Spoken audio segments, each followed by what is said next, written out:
ازيكم يا حبايبي، عاملين ايه؟ يا رب تكونوا بخير. تعالوا بقى، احنا دلوقتي في موسم البلح. البلح كتير في السوق وفي انواع كتير منه قوي.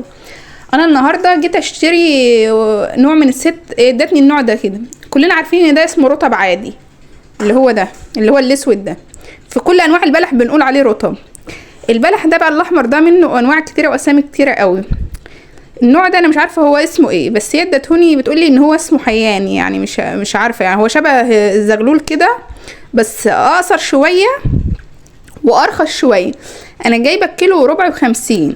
قوليلي كده، انت بتتفرجي عليه من انهي حته ومن انهي بلد، والسعر عندك عامل كام؟ وهل فعلا اسمه زي ما انا بقول كده، يعني ده اسمه المعروف بيه ولا لا؟ وايه انواع البلح التانية اللي عندكم، وايه احسن نوع؟ انا بقى هعمله مربى.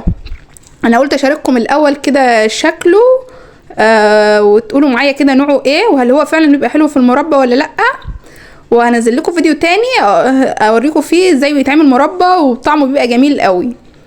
ماشي يا حبايبي، يا ريت كله في الكومنتات كده يقول لي نوعه ايه، بيسموه ايه في بلدهم، وسعره كام، وهل هو طعمه حلو زي كل انواع البلح التانية ولا لا. يعني انا دقت الزغلول قبل كده، طعمه مسكر ما شاء الله، والبرحي والحاجات ديت، بس هي الوانها مختلفة عنه. اللي لونه شكله بالظبط هو الزغلول.